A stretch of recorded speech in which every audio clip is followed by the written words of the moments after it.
This is only a test of the emergency broadcast system. Hey everyone, it's Ivan with KitBatcher.com, out here with a little life hack, how to prepare for the apocalypse in one simple step. Don't worry, I'm not going to make you sit through the entire video. We'll go ahead and front load the punchline right in the beginning. How do you prepare for the apocalypse in one simple step? Don't be a sorry sack of shit. Some of you are like, oh yeah, makes sense. Other people are like, what the hell are you talking about? So, in fairness, one, we'll go ahead and flesh out the apocalypse, what that might look like, and two, how to not be that sorry sack. When I say apocalypse, I'm sure that conjures up all kinds of different images in people's minds. Zombies eating people's brains, nuclear winter. Granted, absolute apocalypses, but keep in mind that honestly, there's people every minute of every day visited with an apocalypse. Something completely life-altering that from that moment forward, like, your life will never be the same. Whether it is a hyper-violent confrontation, horrific car accident leaving you or your loved one irreparably crippled, there's a lot of things that are pretty apocalyptic that happen on a day-to-day basis for a lot of people. It might not involve everyone all at once, but absolutely life-altering. Which then brings us to being prepared for that. Like, how do you prepare for all of these different contingencies? Well, simple, not easy. Probably the best way to think of it is, you know, the old school like circus performers with plates that they're spinning, and they start one spinning, they go get the other one, go back to the first one, make sure the second one's going, get the third one going. Pretty soon they have like 6 different plates spinning, and they all require work. If they sit there and just keep this one, like, man, I'm gonna make sure this one does not fall, all the other ones, we'll say 5 other ones, totally crash. Constant work across all of them.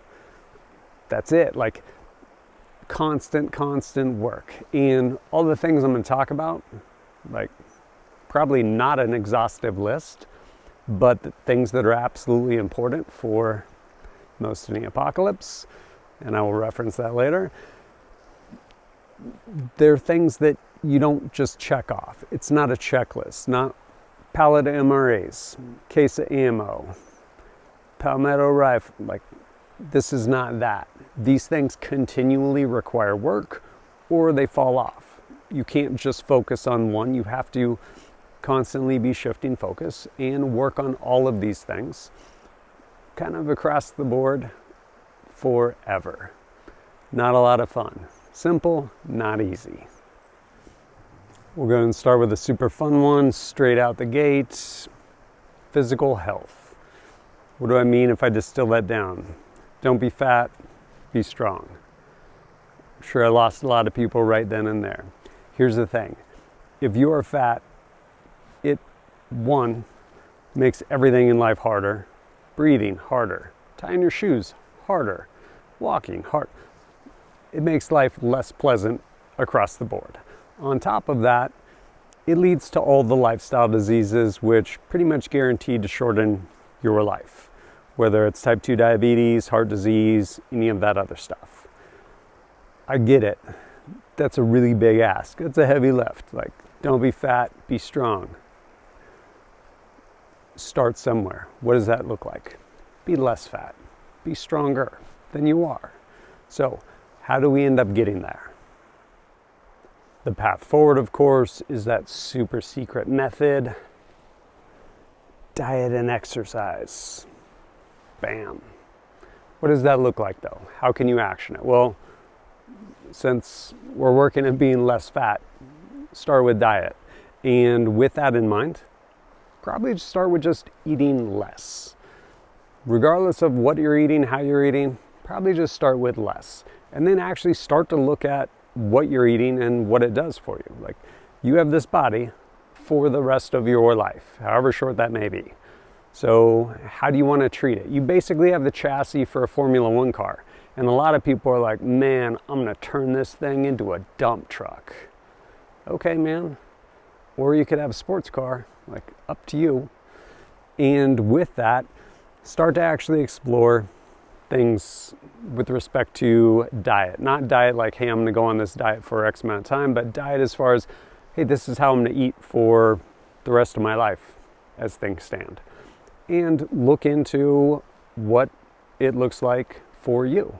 Energy levels, sleep, all of these different things. And when I say what does it look like?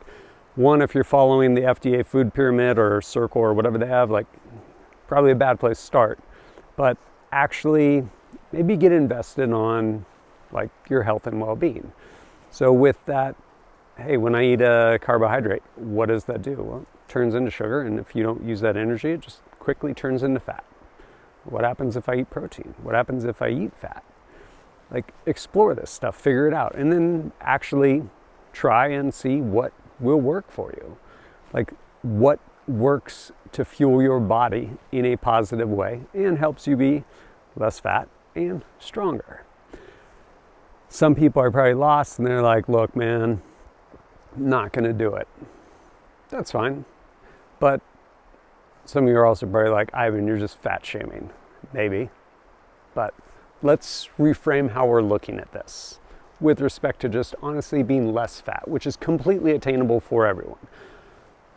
Arguably, the only thing you have control over in this crazy world is what and how much of whatever you put into your mouth. Like, totally attainable. But if you're unwilling to do that, reframe that conversation and go find, ideally, children, because it works great, or some other loved one. Sit them down and explain. Be like, I love you more than you will ever know. Like, I cannot even articulate how much I love you. But with that in mind, I refuse to change how I eat and take care of myself. And I'm going to eat myself into some sort of lifestyle disease. And as much as I would love to see you grow up and get married, I might not be there for that marriage. And as much as I would love to see those grandkids that you're going to have, which I'm sure will be amazing and beautiful, I'm not going to be there to take part in that. And if I am, I'm probably going to be the one in a mobility scooter with oxygen that's not able to interact in any meaningful way with my grandchildren. But I want to remind you, I love you more than you will ever know. And go have that conversation with them. Or maybe exercise a little bit of self-discipline and just work on being less fat. When I say be strong, I don't necessarily mean just be strong. Or when I say stronger, I mean overall just more physically fit, more capable to go do things, to be able to move your body. What does that look like? It can be walking. Walking is a lot better than sitting. And honestly, any movement is great. You want evidence of this? Look at a convalescent home. When people stop moving, that's when they die. No cap. Like, you got to keep moving. And the more movement you can do, granted, in a healthy way, you don't need to go work towards PRs, especially if you were like outside of your peak as far as like athletic performance. Don't chase PRs and stuff like that. But work on mobility, work on flexibility, work on strength, work on endurance, work on all of these things that honestly just will enhance your life. Again, if you're fat, it sucks to breathe. It sucks to tie your shoes. Like, all of the things are worse and harder. The more physically fit you are, the more enjoyable most everything is in life. One quick last thing on physical health before we move on. You can never exercise your way out of bad eating. So, given the opportunity, like, hey, I can either make some good choices with respect to what I'm putting in my mouth, or I can go on like a 5-mile run full out, eat better. It will have a much better overall impact on your life than eating like a dumpster and just PTing like a madman. So, moving on from physical health, mental health, which I'll say right now dovetails with the physical health. But what do I mean when I say mental health? When I say mental health, do I mean being happy all the time? No, totally unrealistic. Not a thing. But you should absolutely be happy for a lot of the time. I speak more to mental health with respect to, let's say, a mental toughness, in that the more you choose to do hard things, which again can bleed over into the physical, but more often than not is on the mental side, the better prepared you are for anything moving forward, like literally anything, to include the apocalypse. If, however, you go outside your door after 4 years of college for a liberal arts degree, getting sheltered the entire time, and then all of a sudden you deal with the world, nature, which is metal, and you're like, man, I'm unprepared for this. Probably. Like, if you've never had the opportunity, one, to fail, and two, to endure hardship, which goes back to that mental part, like that mental toughness. And yeah, go do hard things. Not because, well, yeah, because it'll just ultimately make you more durable. It'll make you in a better place to where you can deal with whatever comes at you. By way of example, my boys, we've gone on a 15-mile force march, the Vrustalika Remote Military March. Why? For fitness? No, not really. Like, it's definitely a measure of fitness. I've explained it to them. I'm like, hey, listen, boys. And granted, there were absolutely tears on that. I think we did it when they were like 9 and 10, respectively. 15-mile road march. And we had fun through a bunch of it. Talked about Pokemon Go, everything else. Keep the mind occupied. And then there was a time where it was like, this is just hard. And you had to get through it. And it was a lot more mental than it was physical. Again, like mental wellness. And I explained to my boys, like, hey, why are we doing this? One of the reasons we're doing this is because it is hard. And by virtue of you getting through this hard thing, when whatever ridiculous stuff happens on the playground of your elementary school, you now have context to be like, well, I know this is hard, and I know this is not hard. Whatever this situation is, like, I can deal with this. And continue to do that throughout your life. Like, continue to move the goalpost. Because if you can make things more difficult for yourself, that again, you have to get through force of will, and probably a physical component too, the more you can do that, the fewer things you will run into in life that you're like, oh man, like, what do I do now? You're like, oh, I've done things harder than this. I will endure. And you make it happen. Yeah, mental health. I'm sure some of you are like, where are you going? I promise, I'll get there. It'll make sense. Bear with me. So, physical health, mental health, community. What does community look like? We'll start with survival is a team sport. Friends are really important, and so is, honestly, a larger community. If your house burns down and you're standing out front 3 a.m. in boxers, maybe some slippers, or just barefoot, and all you have is your cell phone, hopefully your loved ones, if you're married, have children, whatever it may be, who are you going to call? Like, hopefully you have someone. And ultimately, there is no lone wolf, man. Everyone likes to romanticize it. Spoiler, the lone wolf just dies lonely and alone. Not a real thing. Survival is a team sport. And the more we can actually foster good relationships around us with like-minded people, the better our lives will be. And I say good people. One of the most important things you can learn in life is to fire bad friends. Honestly. If people are continually detracting from your life, you do not need them in your life.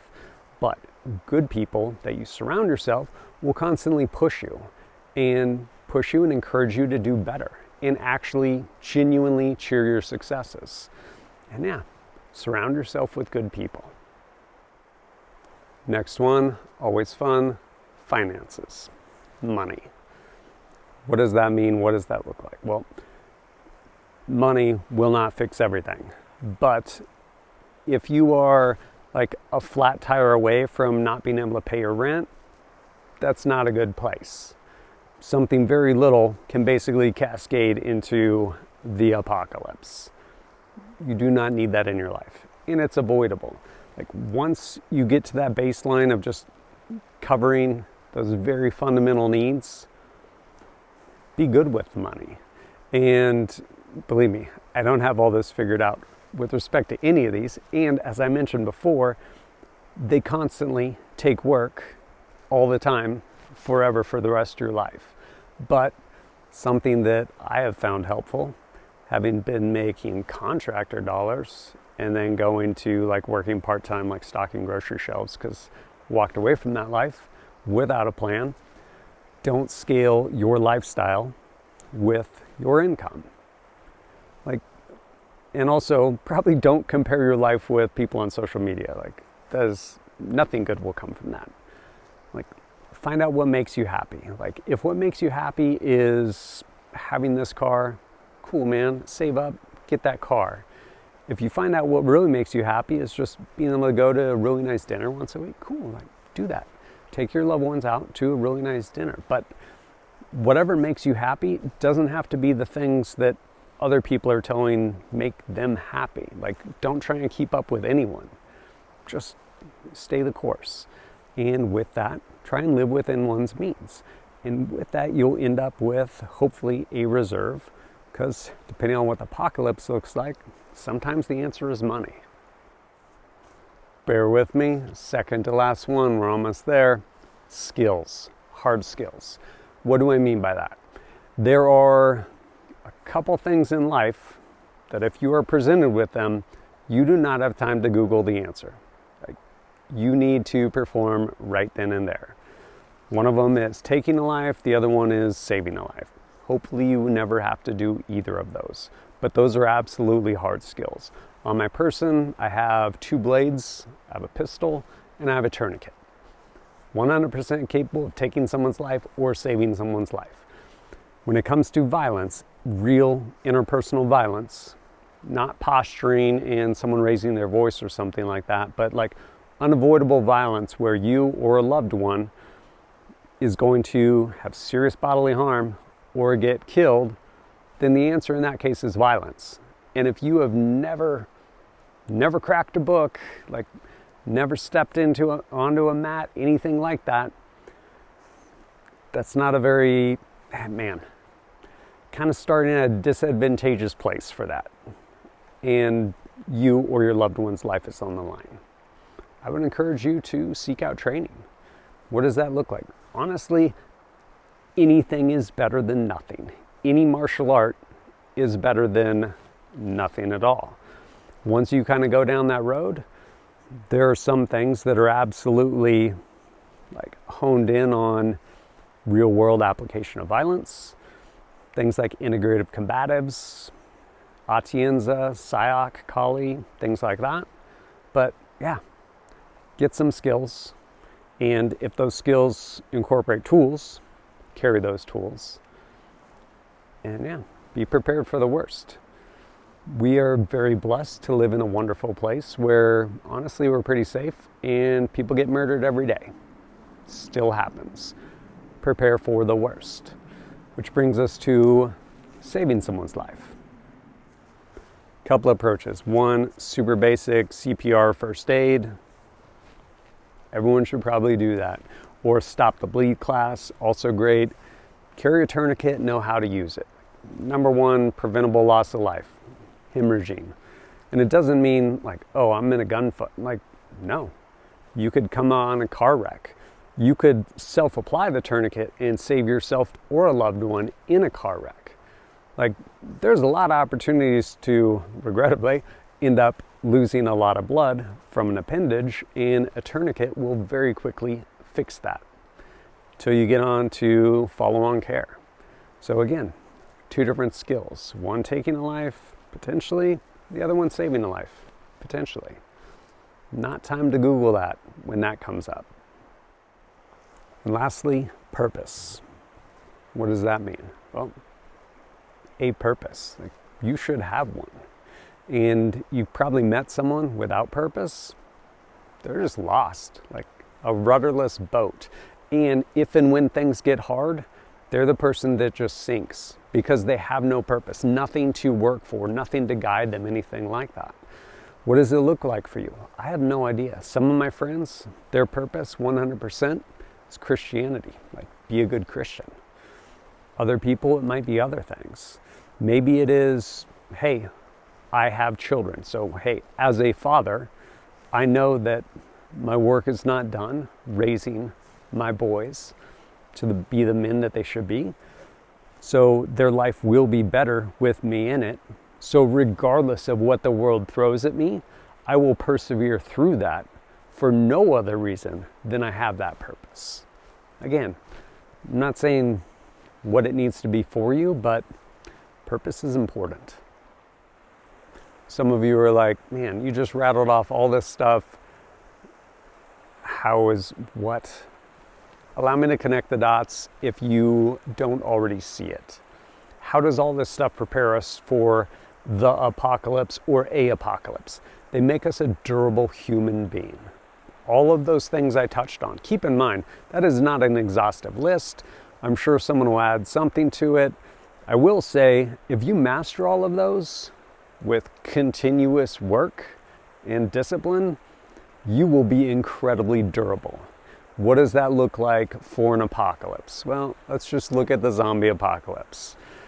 Physical health. If you're fat and out of shape, dude, zombies are getting you. Sorry, not sorry. Mental health.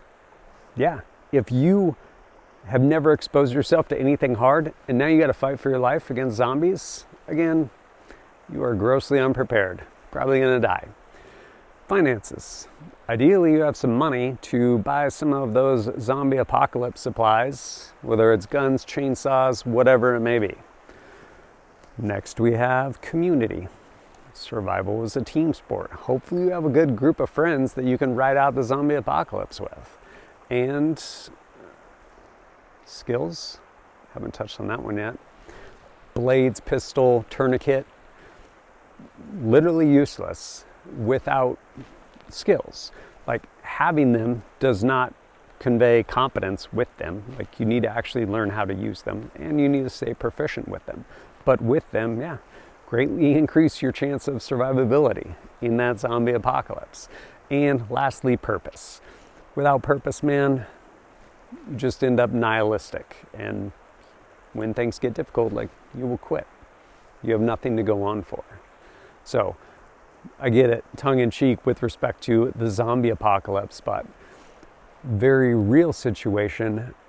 How do these things help you on a daily basis to include if you are struck with an apocalypse in your own life? A friend of mine, incredible human, Chani. She's a coach at CrossFit Coeur d'Alene, where I used to work out. Amazing human being. And as the universe dictated, fate spoke, she ended up getting diagnosed with a super rare form of brain cancer where the survivability for pretty much anyone is like single-digit percentage, like low single-digit percentage chance of survival. So how does all this stuff come into play? Well, one, physical health.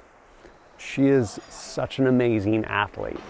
Incredibly, one, just gifted, and two, actually did something with those talents. Like, again, constant work, constantly working out, constantly fueling her body with good food, knowing what she's putting in and what results she's going to get from the food she's eating. And that 100% put her in a really good place to deal with this. And it's one of those where, with respect to physical health, if you are really healthy, both with respect to, like, again, be less fat, be stronger, you're just in a better place, regardless of what happens to you. If you are morbidly obese, get in a car accident, break a leg, you probably weren't super active to begin with. Now you're even less active.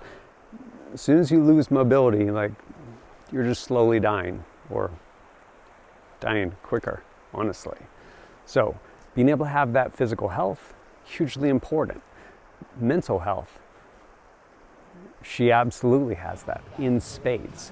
Incredibly durable person, always challenging herself, doing really hard things, So not that this wasn't 100% an incredibly big challenge, but having a whole lifetime to draw on of difficult things that you've gotten through puts you in a much better place to face something that can be terrifying. Again, that mental health. Then you get to community. Amazing community. Part of it is she's just a wonderful person. Like, so outgoing, like just a joy to be around. I don't know how else to say it. And as a consequence of that, an amazing community around her. As evidenced by, at that gym, they ended up actually throwing a fundraiser. Because some of the stuff, well, one, insurance these days, like, it's ridiculous. But some of the stuff she was doing was covered, some stuff wasn't covered. She was trying to take these different approaches to deal with the problem of this cancer. And she needed funds. Community absolutely came together. Huge fundraiser, which is incredible. And again, kind of going straight into finance, she fortunately was in a pretty good place, but again, when you get something catastrophic like that, it can outstrip whatever savings you have set aside. So finance is definitely important. Community also really important to bolster that if need be. Then we get into skills. Has nothing to do with skills. However, she does still want to go out to the range and go shoot and learn how to put a tourniquet on. So we're probably going to do that. Lastly, purpose. Man, if you get a diagnosis like that and you lack purpose, are you going to fight that? Probably not. She has an amazing family, children, group of friends, like all this other stuff. And on top of that, she's absolutely religious too. Like, there are so many purposes for her to put one foot in front of the other and continue on that path. I get it. Title of the video, like, kind of tongue-in-cheek, like, how do you prepare for the apocalypse in one simple step? Be a durable human being, as I spoke to in those different facets. And as evidenced by Channy, how have things played out? I don't know. Her story isn't written yet. Still fighting the fight. But all of those aspects that we touched on, minus skills, she didn't really need those in fighting cancer. All of those things we touched on, though, 100% helped her and continue to help her to stay that course. Whereas again, if you are not a durable human, when faced with whatever the world throws at you, which can be terrible, regrettably, yeah, if you're not durable, it will crush you. So yeah, I would encourage you to be a durable human. And as always, thanks for joining us at kitbadger.com. Look forward to seeing you next time. Rudderless and powerless in the sea of our delusion.